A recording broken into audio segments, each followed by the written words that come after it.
welcome to Happy Mind TV, a place where happiness and mindset meet, and you will leave feeling happier and more enriched, ready to take on your day and your week. And today we are talking about anxiety, but there are two things that I want to draw your attention to first of all. Number one, this beam of light.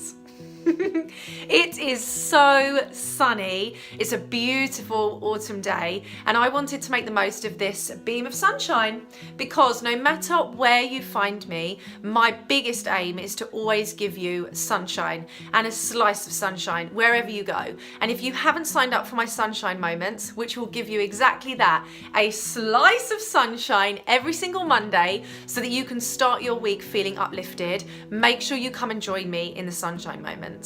And the second thing I want to draw your attention to is the book. Let's Kick Anxiety's Butt.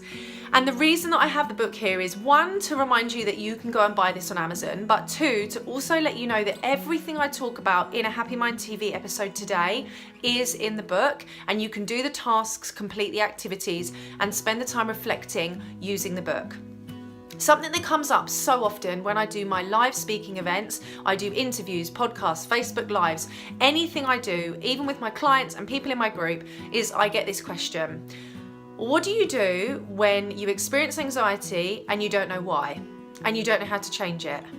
So here I am to try and give you today a quick bit of information that can change that for you.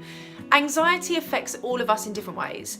Anxiety triggers us in different ways. It has different relationships with each individual person, and it has different symptoms and signs and different impacts on our life and our relationships. So the most important thing to know is anxiety in your life is no worse or better than anyone else's. And so many people I come across have this real guilt around, oh, but I don't have panic attacks, I don't have anxiety attacks, maybe it's not that bad, I just have this niggle.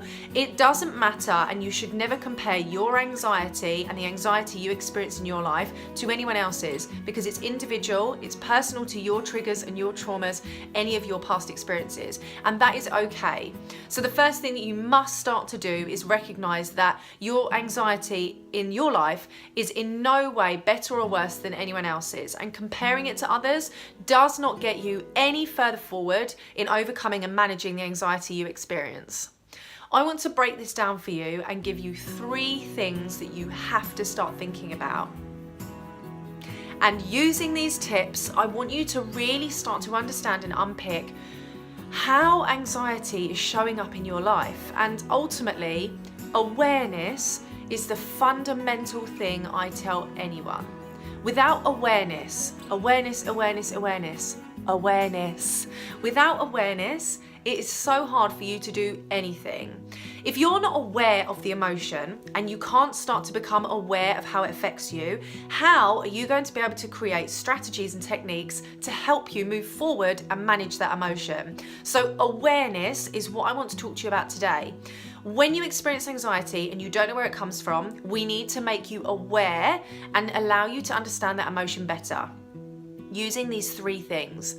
Your triggers will be based around 3 key areas, and I have been able to come up with this through my own experiences, and you can read and hear all about my story with anxiety on my website and in my group, and also through all of the clients that I've been coaching over the past 2 years. And every single person has their own story and their own background, but ultimately we all have and can appreciate and actually put our triggers into these 3 categories: circumstantial, physical, emotional. So very quickly, I'll say these again, but like I said, they are in the book, and there are tasks attached to these things that I'm going to share with you today that you can take away and implement. Circumstantial, physical, emotional. So let's take the circumstantial. Some of us experience anxiety around circumstances: public speaking, being in crowded places, traffic, being late, having to be in a situation that we don't know anyone, so parties, or having to go to meetings and expectations, deadlines, pressure, meetings with new bosses, new clients. They are circumstantial. Going to a family event, seeing friends you haven't seen for a while, eating in a public place, having to drive on the motorway, whatever it might be, circumstantial anxiety triggers are around circumstances. Physical, sweating, heart palpitations, headaches, feeling hot, redness, getting a rash, frustration, feeling agitated, not being able to sit still, restlessness. They are your physical triggers. And emotional, the fear of the unknown, fear of abandonment, fear of rejection, people pleasing, trying to do too much, saying yes to everything, guilt, overthinking, catastrophizing, generalizing. They are your emotional triggers. The first thing that you need to do is become aware of which of these triggers and which of these boxes your anxiety fits into. Is it circumstantial, physical, or emotional? And the reason that's so important is the solutions to managing the anxiety that you experience are very, very dependent and individual to which box your anxiety fits in. For example, and of course, I can't give you all of the solutions in this one episode of A Happy Mind TV, but this is my way of giving you the starting point where you can see my face, you can hear my voice, and you have the strategies right there in front of you to offer you that support. And the next stage would be to get the book and do this for yourself with me there. So you can have this video playing whilst you complete the tasks as that sign of reassurance. And there is also a free anxiety masterclass, and I'll leave the links for you. But the free anxiety masterclass gives you 3 different activities that you can start working through. So there are so many tools that I want to try and share and so many resources at your fingertips to allow you to make changes around anxiety showing up when you just don't know where it's come from. So for example, if the anxiety that you experience is circumstantial, we can start to eradicate that and become more proactive.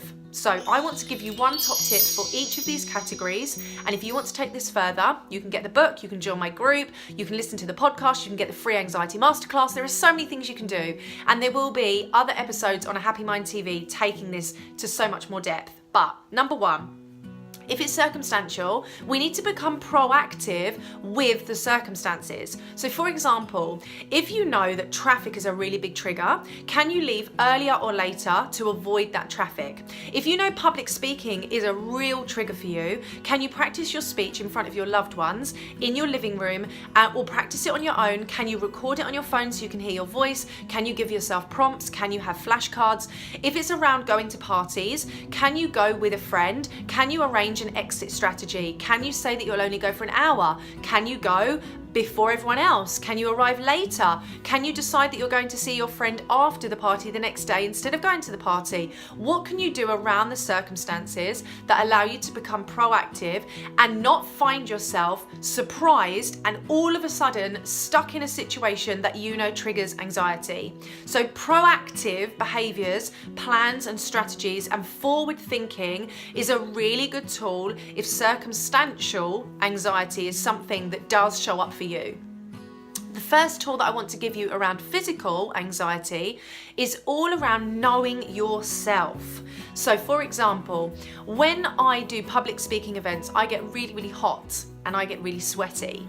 And I would always worry about the clothes I was wearing and if they would give me sweat patches, and that would distract me, make me not focused. So instead of worrying so much about what I'm wearing, I know my body enough now that I know the clothes that make me feel cooler, I know the clothes that make me feel more comfortable, and I know the clothes that look good on me, even if I feel hot or cold. And some people are gonna laugh at this because I am obsessed with chiffon tops. She says we're wearing a white chiffon scarf to help me spot her. If you are, can you please put in the comments, because I get teased about this all the time from Luke, my husband, George, my brother-in-law, and Erin, my sister-in-law. Literally, I am obsessed with chiffon tops and I wear them all the time. But even now just talking about it, it makes me happy. And I wear chiffon whenever I'm doing a public speaking event or I'm going to networking events because I feel calm in them, I feel cool, I know that I'm not gonna get hot and sweaty, they're Therefore, I don't need to worry about that. So it's not something that plays on my mind. So you need to start learning and knowing your body best. If you know that you get a rash, can you wear clothes or a scarf that covers that so that you're not self-conscious? If you get heart racing, what can you do to calm your heart? That would be things like slow breathing. It would be things like grounding yourself, holding on to tangible things and focusing on your senses rather than your heartbeat. If you know that you get headaches, can you make sure you always have water with you? Can you make sure that you always have a calm and quiet place to go? Can you always make sure that you have enough sleep, not watching enough TV? So it's really important for you with physical anxiety to know your body and know what will help you feel more confident and more calm around the situations. If it's emotional, this is where the big things need to happen and shift. But emotional anxiety was huge for me, and this was definitely where my triggers exacerbated around my emotions, not feeling good enough, not feeling loved. What if I wasn't worthy? People would leave me, abandonment, fear of rejection, all of that. So I do really understand the impact anxiety can have on your life, but this episode of A Happy Mind TV is my way of giving you some really quick wins, things that you can do and work on from right now that I know work. But I do know the depth and the intensity of anxiety, and I will do more videos around that. But I want to start this. Remember, it's all about happiness and enrichment. And in 15 minutes, I want you to feel enriched and empowered and happier moving forward. So, if it's emotional, the number one thing you have to start doing is working out if these emotions are based on present situations or past traumas and heartache. Is it based on a present situation or is it based on past traumas and heartache? And the reason that's important is a lot of the time anxiety forces us to think in the past or worry about the future. Very rarely are we in the present moment, just in the present moment. So your question is the emotional trigger something in the present or is it based on something in the past? And remember, this is all about awareness. Awareness. And all this episode is trying to give you is that slice of awareness. Once you become aware, you can start to make changes. You can start to adapt. You can start putting things in place that allow you to become more productive and proactive around anxiety. So if it's emotional, you need to start asking yourself that question. Is it based on the present or is it based on a past situation, heartache or trauma? Once you've done that, we can then start to separate and detach from those past emotions. And like I said, there is so much more to come, but Happy Mind TV is not going anywhere. And every single Friday, you will have a new episode coming to your channel for you if you like and subscribe. So a few things you need to do now. Number 1, like and subscribe to this channel. Number 2, buy the book if you haven't already. Number 3, do the task around your triggers in the book. I also really want to see you in the slice of sunshine. And I want to know if you wear chiffon tops. Genuinely, I want to know the answer to that. Do you wear chiffon? Because right now I'm wearing a jumper because it was really cold, but after talking I'm really hot and I wished I had chiffon. I wished I was wearing chiffon. So please let me know, do you wear chiffon tops? And let me know in the comments because I would love it if I wasn't the only one in Team Chiffon. But I hope this has really helped you to start to think about anxiety, the triggers and where they come from for you, and a quick top tip for each of those categories so that you can actually start moving forward and seeing these changes and feel like that you are back in control. You have the power to change this and you have the control and you have the awareness to do that for yourself. I can't wait to see you on another episode of A Happy Mind TV. Make sure you subscribe so that you don't miss any episodes, and please interact with me. I want to talk to you. This channel is a place where I can make you feel happier and more enriched, but the only way that I know that that's happened is if you let me know. So I love you to bits and I can't wait to see you on another episode of A Happy Mind TV.